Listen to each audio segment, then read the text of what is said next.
Hope you guys had a great week. Welcome to another episode of Future Money. I was out last week. I had to.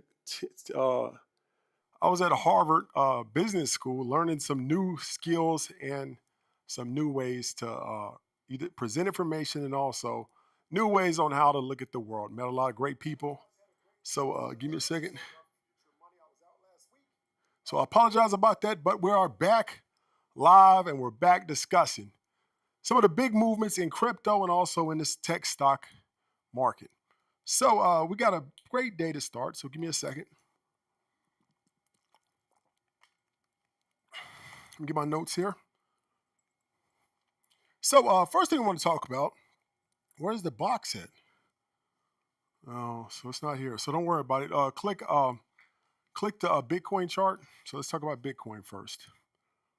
Yeah, so Bitcoin right now is hovering around, right now, I don't know if you can see the chart, but Bitcoin right now is hovering around 84, 85,000. It's straightened slightly down from the recent high of 85,763. There's a lot of the technical indicators say that there's weak but stabilizing momentum. Bitcoin is testing a double resistance. At the same time right now, you see the yellow and blue lines. The yellow trend line has been resistance the whole way down. The blue line has been the support the whole way down. Now, if Bitcoin breaks above that current top line, it'll be huge for the crypto market, and it that will be the trigger for another bull run on the way to 100,000. Now, the tariffs are causing a lot of problems, uncertainty in the market, a lot of doubt, a lot of fear, and it always causes markets to go down. So people are a little bit scared. They don't know what to expect. Even me, like I was at a event the day before yesterday on Saturday. People coming up to me. I spoke on the stage. Came up to me afterwards and said, Armando, what do you think about the market? And I've always been honest with you guys. I try to be as honest as I can. And they say, Armando, what's going on? I said, I don't know. I can't tell you. I know you could tell me, I know where everything's going to be at 6 months from now. I know where everything's going to be at a year from now. But for the next month, 2 months, 3 months, it all depends on the United States policy. Now, if the policy is not, if the tariff wars continue or they escalate, or if things get worse, if China doesn't relent, Trump doesn't relent, yeah, things will get worse and we'll probably go into a recession. It may even kill the bull market in both stocks and crypto. But what's most likely to happen is that it'll be kind of crazy for both countries to do that to themselves. So I believe that there'll be some type of agreement. And when that agreement comes, the markets will rebound sometime in the summer, right? So it's going to be a rough month, probably a month of April and probably most of May. June, we may start seeing some rebounding. In May, we'll start seeing the crypto market come back. We'll start seeing stocks come back. And, and a lot of it's already happened. I don't know. I haven't looked at the market this morning, but let's take a look at it now, actually. Where is it?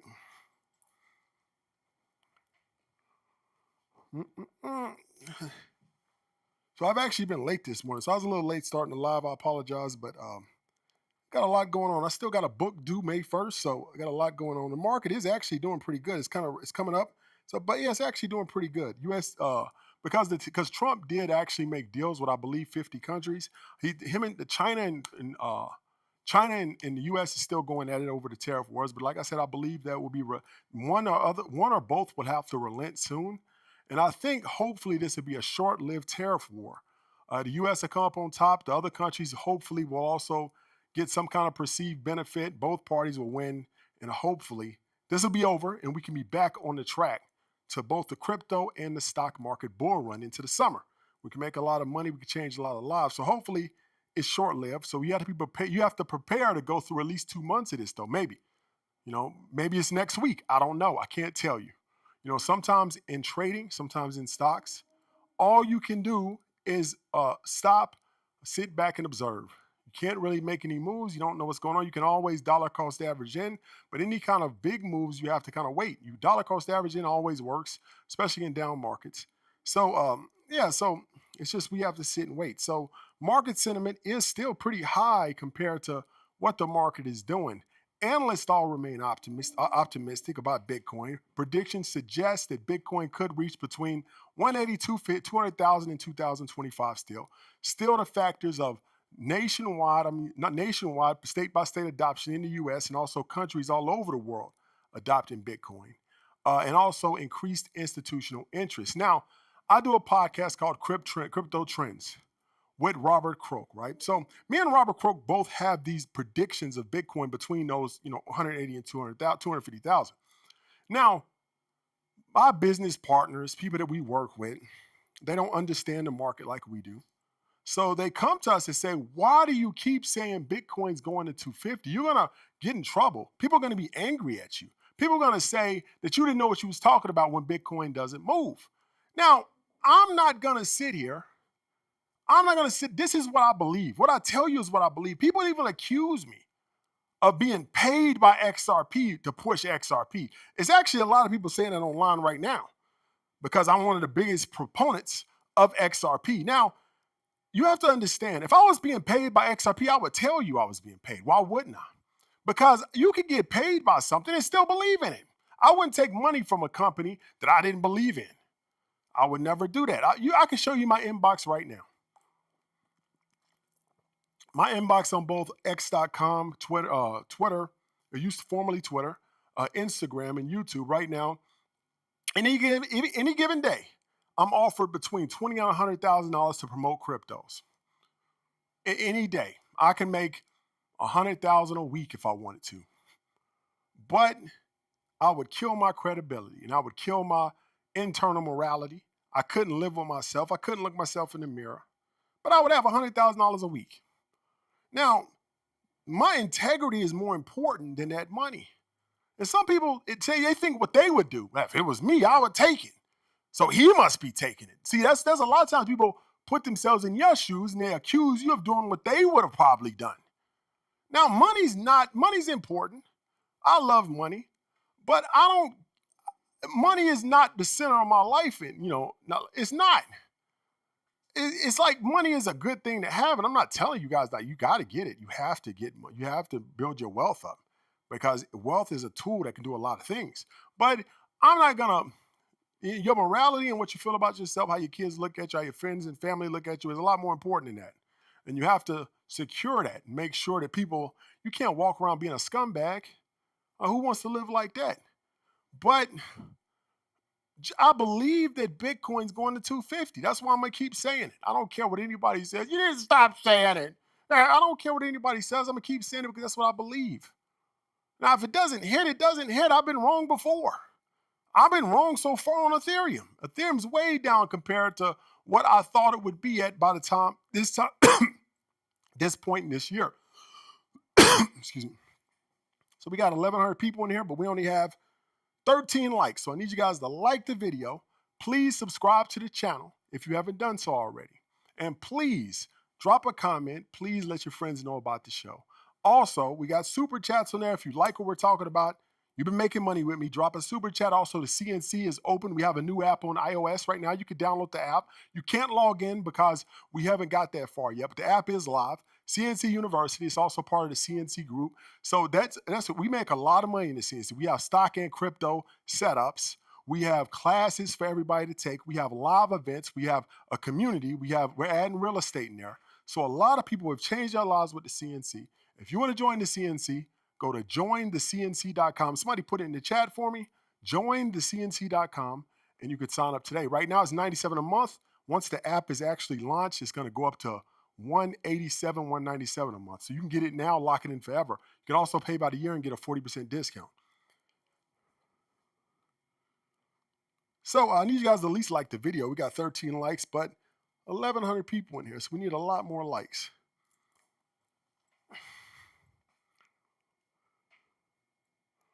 So now I want to talk about,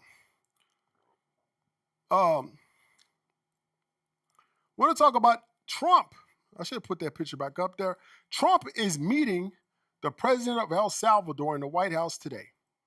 Now, a lot of people are saying they're going to talk about Bitcoin, and I believe that's one of the two things they're supposed to talk about is Bitcoin, cryptocurrency, and also border control.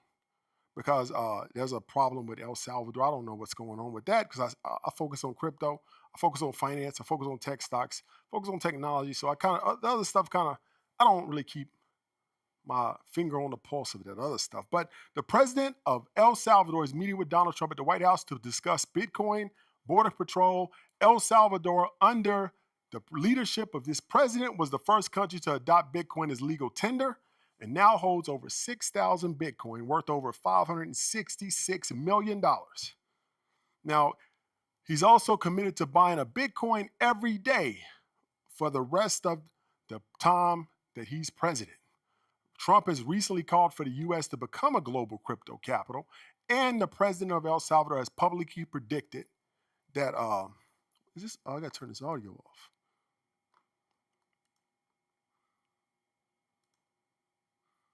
The president of El Salvador has publicly predicted that Bitcoin will experience a massive, massive price increase under the Trump's presidency.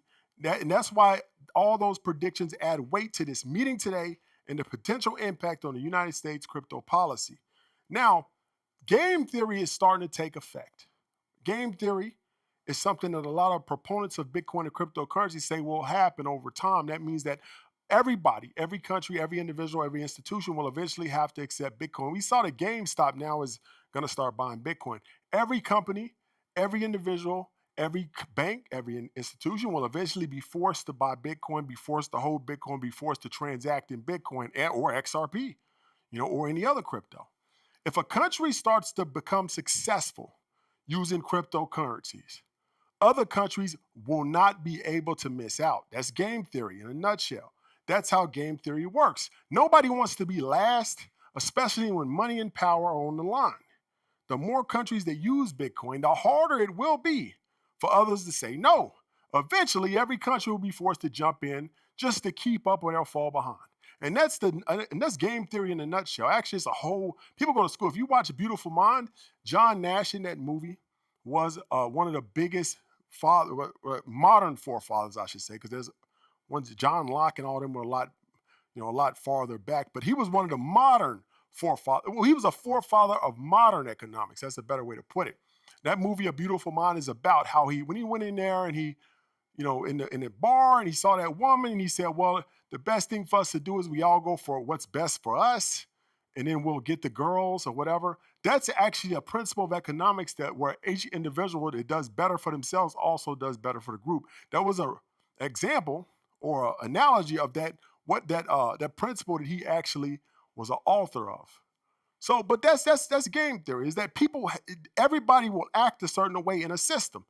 And in a system like Bitcoin, or in a world that starts to accept Bitcoin, everybody will have to accept it. And that's what's going to cause the price to go to these 10 million, 20 million, even $1 billion valuations sometime in our lifetime. I know right now it seems kind of choppy. I know right now it seems bad, but that's something called, I want to talk about something before we move on, called the anchor theory, anchor bias.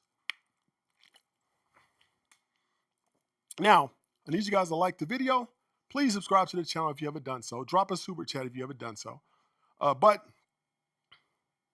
the anchor theory, or the anchor bias, is something that says that people in general that don't know how this works, they tend to anchor their beliefs to something that's happening right now.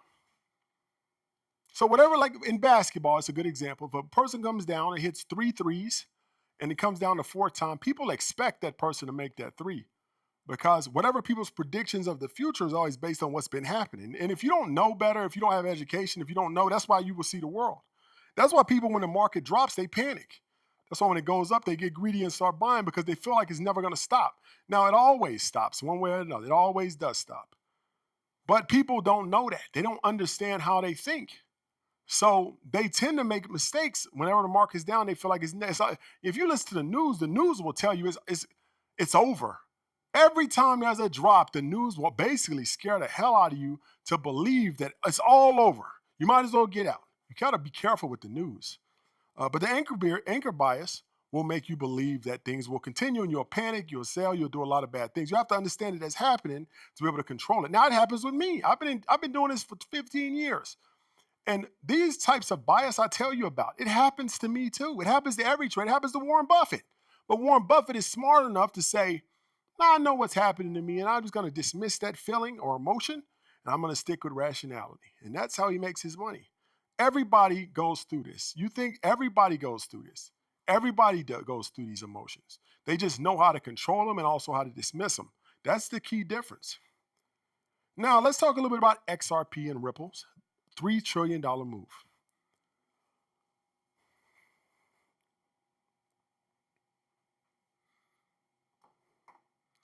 Somebody says, thank you, Armando. My dad used to say, you lie to people you're afraid of. Yeah, I guess so. I don't have to lie. So I need you guys to please like the video, share the live with your friends, and also please appreciate the super chat. Matthew Herod, grateful for the knowledge. I thank you for the super chat. I really appreciate that. So let's move on. I want to talk a little bit about Ripple. Ripple just did a move, a huge $3 trillion move that a lot of people aren't talking about.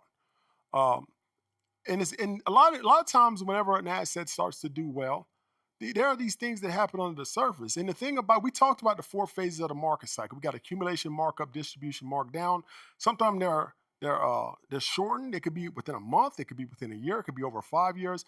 It's a repeating pattern that happens in the market. It could just repeat over and over and over again, or it could repeat over a year. It's a fractal, so it continues to repeat in small amounts, big amounts, or whatever. But just knowing the 4 phases, they're always the same. Whether it's in a couple of days or a day, it could be over a year, it could be over 10 years. But these phases will continue. So whenever we talk, if you've been following me for over 5 years, you know I've talked about those cycles for over almost 6 years now, because that's the number one thing you have to understand about all of this. If you understand that at first, everything else comes easy. Accumulation is when the rich, the elite, and the banks buy up assets. Markup is when they start to go up. The average, the innovators, early adopters, they start realizing they get in early. Distribution is when everybody, including your mama, starts to get in this asset. And markdown is when everybody panics. They got in at that distribution phase and starts selling. And then once it drops, it starts all over again. Accumulation, the rich, the elite, and the banks start buying it again at discount prices. It just keeps going over and over and over again. This applies to real estate, crypto, stocks, Forex, everything. Every market. So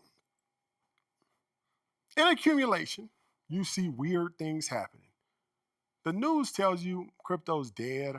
Everybody's telling you it's a scam, but Ripple's putting a lot of money into these companies. JP Morgan is doing this. BlackRock is accumulating more. MicroStrategy is accumulating 5% of the Bitcoin float. And you're like, why is this all? Hey, this is weird. Why is the price not moving? That's even more weird. These weird things happen in the accumulation phase while the rich, the elite, and the banks fill their coffers with the asset. And then once they fill it enough to where they say, well, I think we got enough, they can start to allow the asset to go up. That's markup. And that's what's happening right now. That's why we see all these weird things that don't make sense. Why is the price not moving? Trump's meeting with the president. I said, why is the price? It's because we're in accumulation in a shortened phase, though, over a few months. That's what's happening right now, I believe. So Ripple just spent $1.25 billion to buy a company called Hidden Road. It's a prime broker that moves $3 trillion a year. It's not a partnership, it's an ownership. Hidden Road's $10 billion in daily trades will now be moved to start settling on the XRP ledger. Real institutional money is going to move on the XRP infrastructure. $10 billion a day. RLUSD will be used as collateral across Hidden Road's products, becoming the first stablecoin to bridge traditional and digital markets with what's called cross-margining. Each trade will be settled on XRPL, and to settle the trade through the XRPL ledger, you'll have to pay a fee in XRP. And each client will need RLUSD, and also to transfer RLUSD, you need XRP. This is a direct built-in demand from major institutions. And it happened over the last few days. Nobody's talking about this. XRPL offers instant low-cost settlements versus the slow, inexpensive traditional system. Ripple is now giving institutions a better option. And it's going to push the price of XRP to that $8 mark. It's going to help. It's not going to be the only factor or catalyst, but it will help. By acquiring an already trusted broker, Ripple instantly gains credibility and access to institutional clients who already move billions and even trillions of dollars. Ripple just positioned XRP and XRPL at the center of where traditional finance and decentralized finance meet. And this is a structural shift. This is not just news. This is not just something. This is actually a big deal. And I'm surprised that nobody's really talking about this. This is the first time this has ever happened where traditional and decentralized finance have a currency, a bridge currency or a bridge technology in the middle that actually bridges the two. This has never happened before. This is why I believe that XRP is going to that $8 mark. Now, a lot of people say, how is it possible that XRP is going to that amount? How is it possible that Ethereum, which is below, 1,600, wherever it's at, is going to get to the 8,000, 10,000 that you said earlier? And we go back to the concept of that anchor bias, right? Is that I still think Ethereum's going. I think XRP is going to 8. I still think Ethereum's going 8 to 12 before the end of the year. Now, why would I say that? Now, I've been in this a long time. If we look back in history, Bitcoin 2017, beginning of the year, Bitcoin was at $1,000 in January of that year.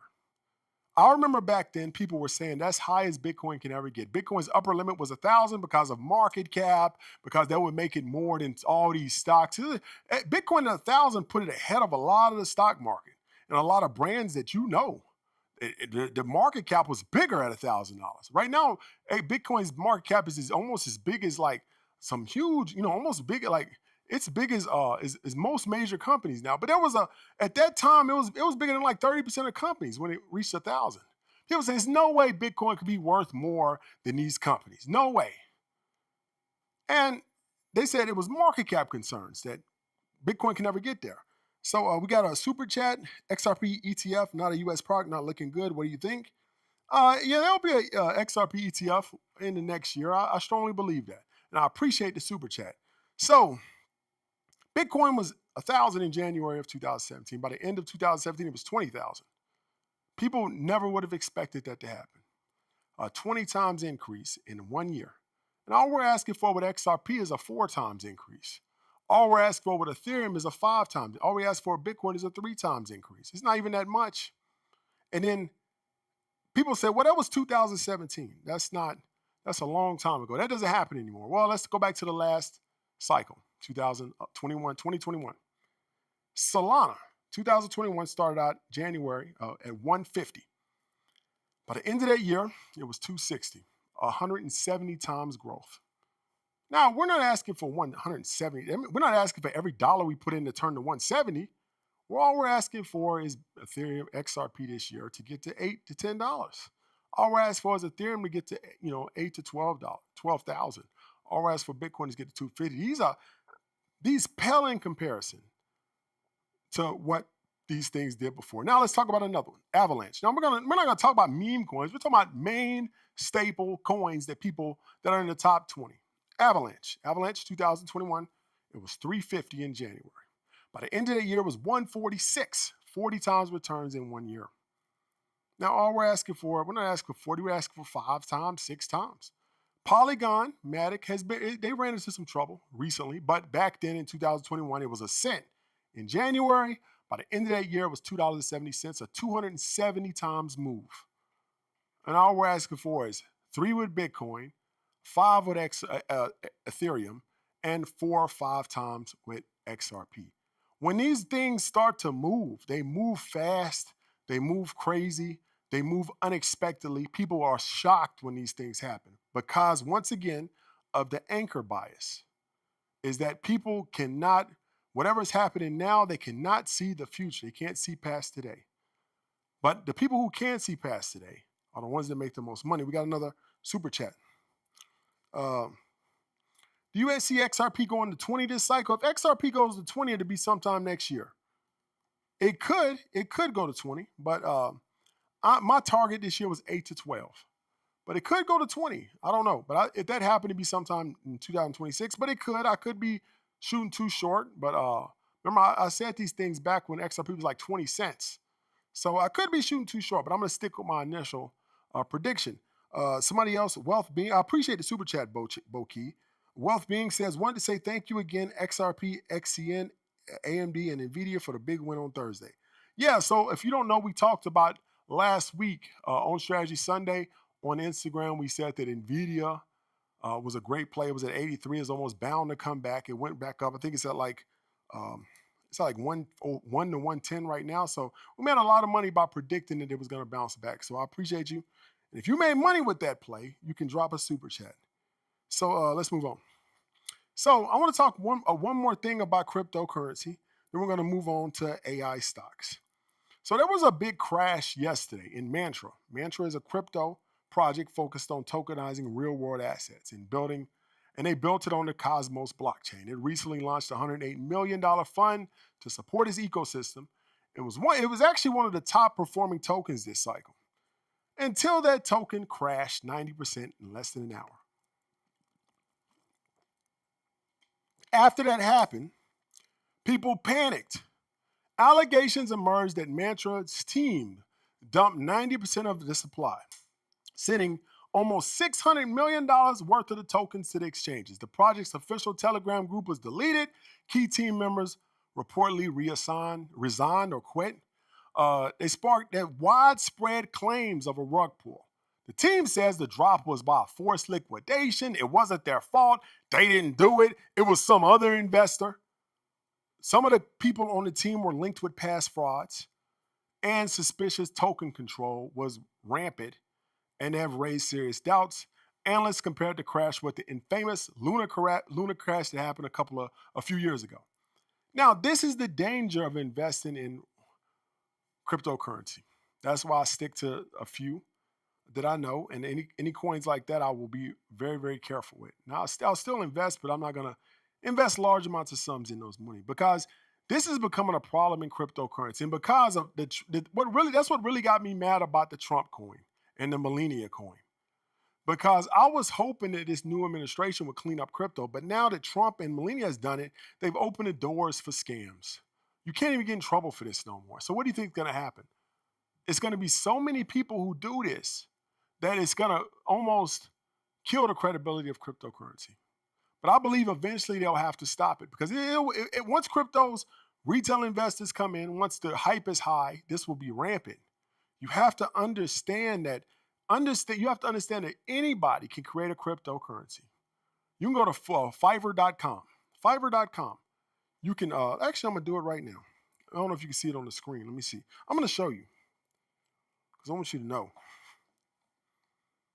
Put it over here.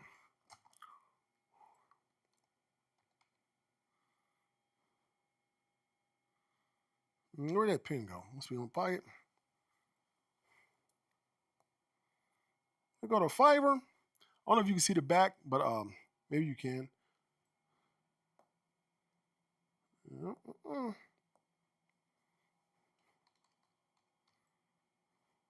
Create token. I don't know if you can see it back here. Let's try to zoom in if we can. All right, here we go right here. I don't know if you can see it, but right here, you may have to, let me see if I can make it bigger. Here we go, I can make it bigger. There we go, I can make it a little smaller. Can you see it? I guess you can. This may be in the way. So here's some, if you go to Fiverr.com, right? This guy will create a custom ERC20 Ethereum Binance Polygon base token for $25. And he'll have it ready for you in 24 hours. This guy, he will do one. He'll do it for 200. Let me scroll up. This guy do it for 100.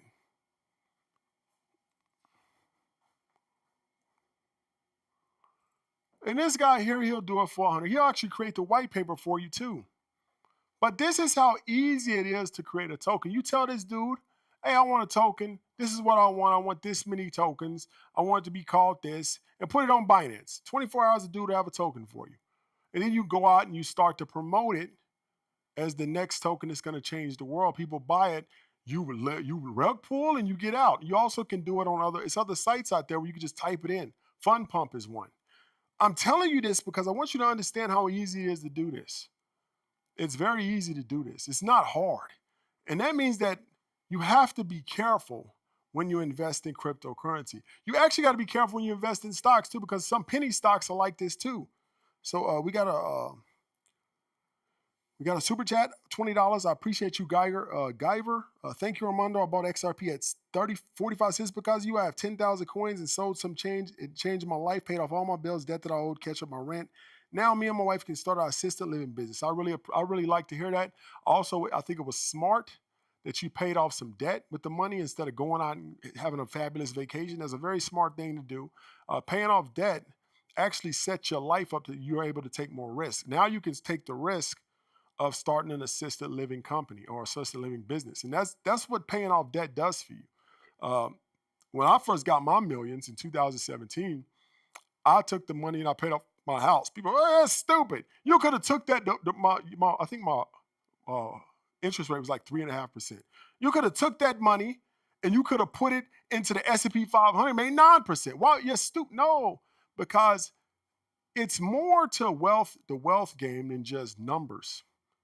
Numbers, that's why technical analysis people think they're so smart. They look at numbers all day. Numbers rarely get you. That's why accountants not rich.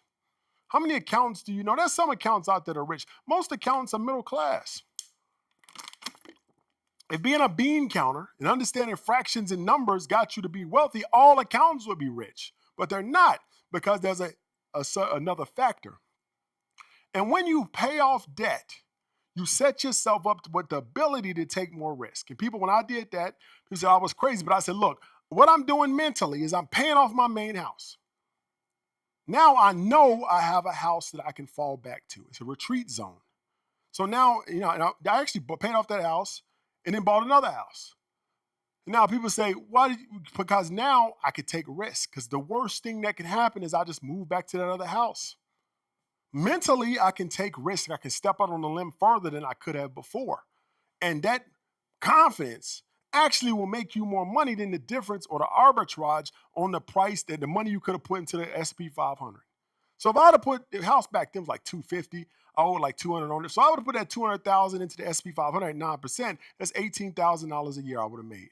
You paid the rent off with it, yeah.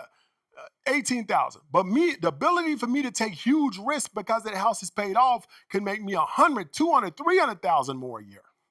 So what's better? Pay off the house, clear myself mentally, and I can move forward, taking on more risk. That's smarter than actually trying to do the numbers game like an accountant. That's why accountants aren't rich, because numbers are rarely the only factor in building wealth. So back to what we're talking about. Now I want to talk about, before we do this, please go to jointhecnc.com, sign up, because this is probably the last week you'll be able to get that price. Put it here.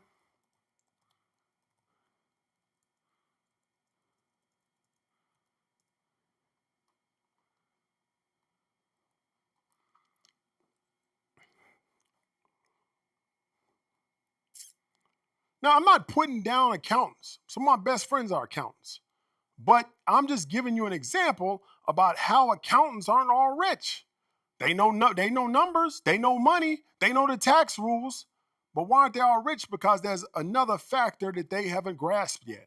Now, some accountants are rich. Now, I'm not saying, now if you're an accountant and you got that other factor, you're going to do extraordinary things.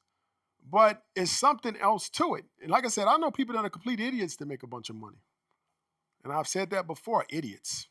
But they are they're persistent, they keep going, and they don't care if they fail. Somebody says, are the lives recorded? Yeah, it's true. They are recorded. So last thing I want to talk about is 2 AI stocks, and we'll talk a little bit about Palantir. But make sure you please, if you haven't done so, please subscribe to the channel. Also, like the video if you haven't done so. I'd really appreciate that.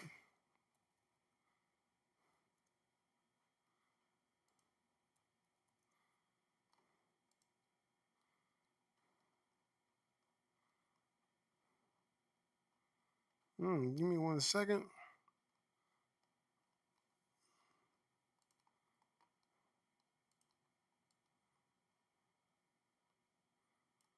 All right, so let's talk a little bit about Palantir, talk a little bit about AI stocks. So Palantir, we've been talking about this for a while. We called it out at 6. Now it's roughly at, let's go to it. I don't know where it's at today.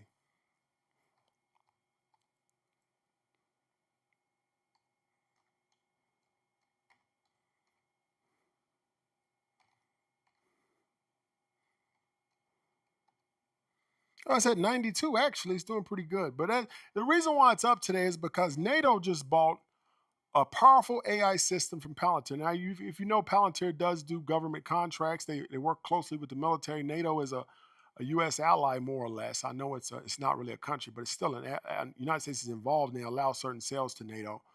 So they show how serious they are about using advanced tech for military defense. Palantir stock jumped after that announcement. It's up 5% today. Palantir stock jumped over 300% last year, boosted by big defense deals and growing interest in AI. It's one of the only few AI defense companies that actually has contracts with the U.S. government. So I think, like, I've never said that Palantir was not going to do well. It will continue to do well. It's probably something you want to keep in your portfolio. But I just think at this point, after so much growth, it's kind of overvalued. I knew that there would be a drawdown. I think the growth going forward will be slower than other AI stocks like NVIDIA, AMD, other SoundHound even.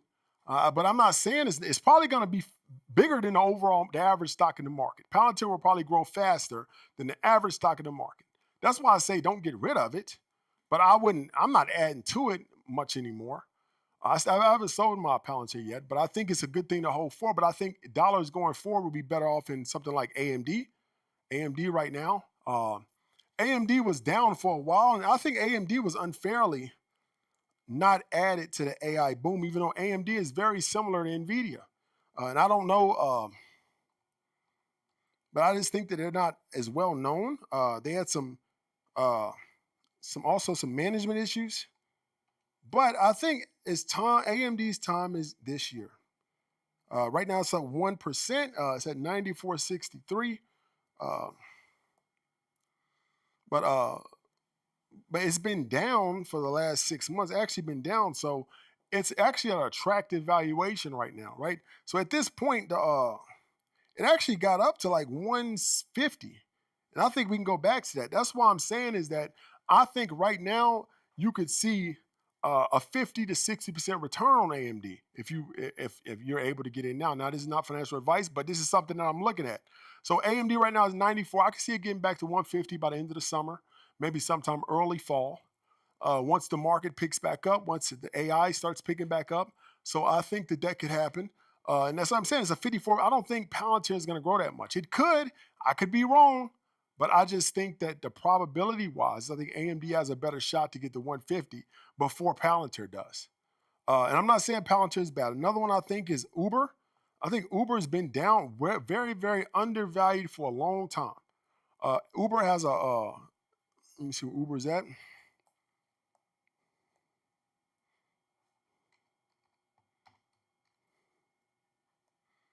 Now, Uber right now is at 72, right? If we look at year round, it's actually, let's say year to date, it's actually, let's see, 1 year. It has probably for the last 5 years, being honest, if you account for inflation, it's been moving sideways. I mean, it's not really been doing that good. It's up 160%, I guess, but that's because it opened up at 20. That's yeah, we're talking about when it dropped down in COVID. But if we look at like Max, it was at 46 in 2019. It's at 72 now. Now, if you adjust that for inflation, it's probably not that. It's not that much. It's 175% all time, but still, if you adjust for inflation, it's probably like 30%. It underperformed the market. The market is 9% a year. So Uber is underperforming the market, even if you don't account for inflation since its inception. But I think that Uber has a big shot coming forward with AI. Now, the reason why I liked Uber is I believe that their biggest problem is the drivers. Now, if you're an Uber driver, I apologize. I'm not trying to put you down. I'm trying to look at things more tech-wise, right? Now, I gave an analogy last night. I said, if you're over 40, you remember when Nintendos and VCRs first came out, some of us still had the old TVs. The old TVs did not have a coax cable. You know, the cable that you put on the back and you screw in, and it connects that old cable. They still got them on some TVs. You use them on cable modems now.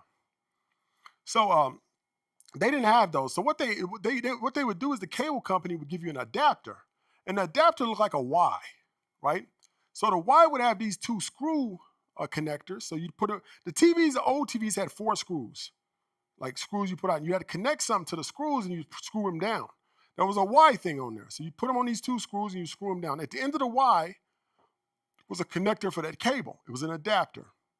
So that was I don't know what it was called, but it was an adapter. So, but that allowed us to use a new technology like Nintendo's VCRs on old TVs. It was an adapter. Now, adapter, as soon as the technology progressed, we didn't need those adapters anymore because TVs now contained the connection for the coax cable or the screw-in cable. That's the same thing that's happening with Uber. Now, think about what an Uber driver is. Now, I'm not putting down an Uber driver, but I'm telling you that this is what it is, like diagram-wise or whatever. All the data is in the phone, and the phone connects to Uber's central systems. So that means that a person hails a driver. The servers do their magic with AI. They predict a driver that's close by. You press a button, go get this person. Now your hands are on the mechanical part of the system, and you guide the car to pick this person up. And then you guide the car to drop it off, and you receive a payment for that. Now, with the technology that we have or will have in the next 5 years, why can't they just connect the technology to the steering wheel and remove the driver altogether, which they will do. And they've been working on it for years. Waymo actually does that in California. They're over in California and some other countries. But Waymo doesn't have the footprint that Uber does. So Uber, when they actually move over to completely or slowly or whatever they do it, start migrating over to driverless vehicles, that's when their profits are going to skyrocket. Most of Uber's problem are the drivers. The drivers want more money. The drivers have to be managed. You have to have entire departments to manage the drivers. You have to have compliance departments to manage the drivers. Once the drivers are gone, the profit will increase 40, 50, 60%. And that's when you're going to see the major growth in Uber. Uber is the biggest car service company in the world. It's far bigger than Waymo, far bigger than anything else. And once Uber has all the data, Uber has all the customers, they've actually this has been a strategy of them to lose money or either stay stable for 5 to 10 years. And then once everything's in place, then they strike out and make a lot of money. And that's what Uber is going to be. The Uber is positioned, the only company in the world that's positioned to do this. And I believe that the time is over the next year, next 2 years, you're going to see Uber move up a lot as everything starts to converge. We got a super chat. What is the likelihood you believe the stock market will trade sideways over the next 5 years? I don't think it's going to trade sideways over the next 5 years. I think we're going to, over the next 2 months maybe, but after summer, we're going to see a bull run start to take place. I doubt it's going to be a sideways market.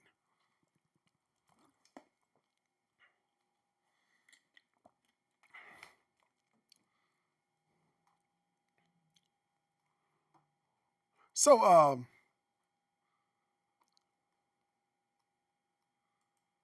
somebody said they just found out Palantir provides technology and military services to Israel that contributed to the war in Gaza. Okay, I understand what you're saying.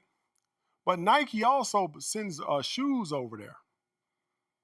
I mean, Coca-Cola sends drinks over there too, and the soldiers drink Coca-Cola. Or they also watch American TV to entertain themselves. They also do a lot of things. A lot of companies send stuff to Israel. It's not just Palantir. Now you're gonna say, well, they're used directly in killing people. So, but what? How can you say that? Like, I'm not trying to get into anything politically because I really don't follow a lot of those things. Like I said, all I do is this. And I'm sorry if I come off as being like cold, but I'm just saying is that why would you focus on that specifically, but not Walmart probably sends stuff over there too. Every major American company sells stuff to them. Now, do we just stop investing or stop supporting every company that sends anything over there?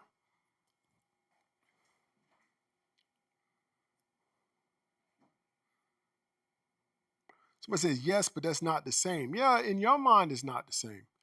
But in other people, it will be. If you provide food to the military, then they go on to do things that you consider bad, yeah, that's still bad. So it is the same. It's that in your mind, it's not. Because somebody more than likely told you that it was bad. Now, you didn't just, and I'm not trying to be mean here, but the person who said that, you didn't go online and just find that and make the connection yourself. You found an article of somebody's, look, Palantir is doing this, and convinced you that it's bad.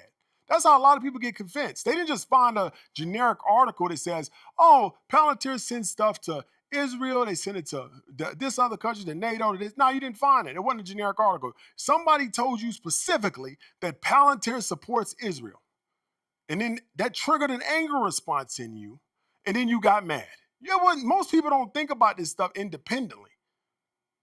They just think about it from what somebody told them.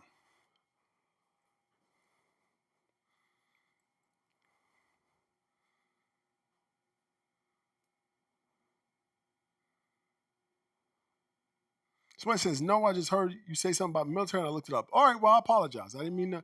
I wasn't targeting you specifically. Like I said, I'm just talking. So I apologize if you felt like that. I wasn't targeting you specifically. I was just talking about how people are. When I said you, I wasn't talking about you directly. I was talking about just people in general. So I apologize. But yeah, they give stuff to, it's a military company. So a military company is allowed in the United States to supply the allies of the United States. If Israel is an ally, yeah, they're going to supply them. The government actually makes them do it. So it's not even their decision. They have to. They can't. A company cannot, once they contract with the U.S. government, they have to supply, because the U.S. government's operation is not just in the country, it's everywhere. So if the United States says, now we're going to buy this from you and you're also going to supply Israel, okay, they have to do it. Or they lose the contract or they go to jail. I don't know how that works. Maybe it's some type of treason. So they have to. So it's not really, that's what I'm saying. Don't blame the countries. Blame the country that made them if you want to blame somebody. Don't blame the people that have to do that. It's not up to them if they do business with the United States. So with that being said, I hope you guys have a great day. I appreciate you and hope to see you on Wednesday.